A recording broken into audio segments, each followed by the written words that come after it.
Donald Trump got impeached. What happens next? This video will answer that question for everybody who doesn't really care about the impeachment. As a journalist in New York City who has been covering Donald Trump since his election, in fact, here's a video, I think, of me covering protests that broke out right after Donald Trump got elected. I was in the BuzzFeed newsroom at the time. We're in the middle of Fifth Avenue right now. Much younger, vibrant me. Yeah. So what happens? What happens? That's what everybody's asking on Google, or at least that's what's trending. That's the trending search term on Google. What happens is nothing. The impeachment vote moves from the House of Representatives, where it passed, to the Senate, where it now goes to another vote, at which point the bill will be promptly put to sleep like a racehorse in Florida. Night-night, double tap, lights out. You never want us any money. Time to put you to the ranch. Time to go to sleep. That's exactly what's going to happen. If you look at the dividing line between the Republicans and the Democrats in the House of Representatives, they, for the most part, followed rank. All the Republicans voted against the impeachment. All the Democrats voted for the impeachment, besides one guy in New Jersey who decided he was suddenly going to be a Republican after talking to Donald Trump. Which, fair enough. Politics is politics. But them sticking to party lines, it's not like you see a lot of House of Representative conservatives defecting to Democrats to vote to impeach Trump, means they feel like Donald Trump is probably going to win re-election, and they don't want to get primaried for being the ones that voted to impeach Donald Trump. Which begs the question in my mind, why do it? From the people I talked to, they feel like they must. They were compelled. It was an ethical, moral obligation to make a stand and say the things that Donald Trump have done, precisely the key element that Donald Trump has done is condition the release of aid to a foreign state, to Ukraine, based on whether they would investigate a political opponent of his. Whether that political opponent or not, Joe Biden's son, warranted investigation or not. It doesn't matter whether he should be investigated or not. Donald Trump simply instigated that there should be an investigation, and if they weren't going to investigate it, the Ukraine was not going to investigate it, he was going to withhold aid. That is the nexus, the catalyst for the impeachment. But that's not enough to really remove him from office. At least Republicans don't feel like that's going to be enough to remove him from office.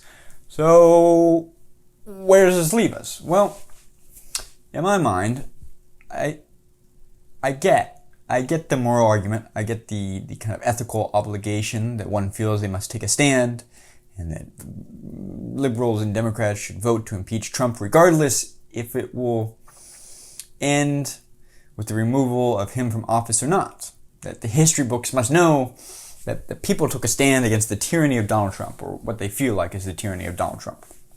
I am not a Donald Trump fan. I didn't vote for him. I will not be voting for him. But intentions, as a student of history, I find count for very little. That we all have intentions and ex post facto rationalizations, and intentions allow us as individuals to sleep at night. They give us cause and purpose. They allow us to move forward in life. They give us goals. But when we look back in history, when we look back on World War II and talk about appeasement and Great Britain and France not wanting to intervene on Czechoslovakia's behalf, when Adolf Hitler was annexing Austria and the Sudetenland in Czechoslovakia, we don't look at the intentions. We look only at the realities of what the situation bore out, and that it inevitably led to World War II. Or when Julius Caesar took control of the Roman Republic, and Cicero, and Brutus, and Mark Antony inevitably decided that their intention was to restore the Republic, and to do so, they must murder, on the Ides of March 15th, Julius Caesar. And as noble as the intentions were, the realities were that they solidified an empire for hundreds of years. and by assassinating Julius Caesar, they destroyed the Republic forever. Never again would Rome be a republic. Now, do they have the intentions of creating a lineage of tyrants and dictators for the next 400 years? No, Cicero certainly didn't. But intentions don't matter. The way history plays out, when you don't have the leverage to make your intentions reality, or a high probability of them becoming a reality, often get washed away like a castle made on Santa Monica Beach, or just run over by Casey Neistat's bicycle. Nonetheless, I personally am less convinced by intentions. I don't know if intentions always matter or should be the operating rule. And I think a good analogy, if I can tell a story for a moment, is Peter Thiel. We can use the media in this example. In 2004, 2005, Gawker Media outed Peter Thiel as gay. Now, he was very frustrated about this. He was a private individual, or felt like he was a private individual, and he did not feel like a news outlet should be talking about how he practices his sex life. Did he do anything? No. He didn't have any leverage. He had the intention of doing something, but he didn't act. He bid his time for 10 years until Gawker released a sex tape of Hulk Hogan, and then he pounced. Peter Thiel, now having amassed millions upon millions of dollars, decided to fund Hulk Hogan's lawsuit against Gawker until it eventually bankrupted Gawker. Peter Thiel won that game, but he played a long game, and he didn't act until he had the leverage to make the results a reality. And his results, the true goal he wanted, was to put Gawker away. Night, night. And I think, personally, the same can be said to the impeachment of presidents. That why do it? Why fire the largest cannon we have in our democratic arsenal, or checks and balances to maintain our republic? Why do it now prior to an election? If Donald Trump wins re-election, and then 4 years from now decides to run for election again and has popular support, what is there to stop him? He's already been impeached once and it failed.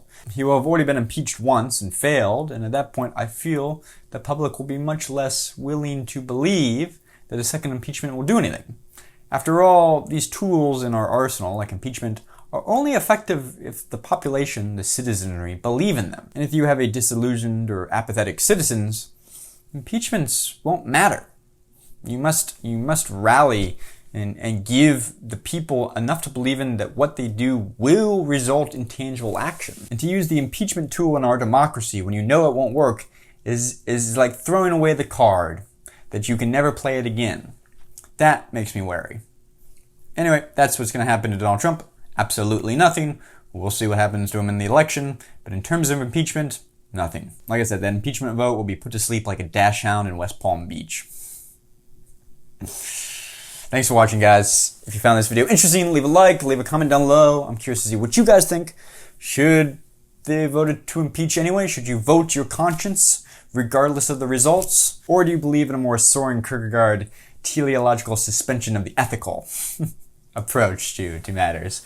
Let me know what you think down below. Also, if you made it this far in the video, maybe consider subscribing. Maybe you found something I've said minutely interesting. Thanks for watching, guys. See you tomorrow. Bye.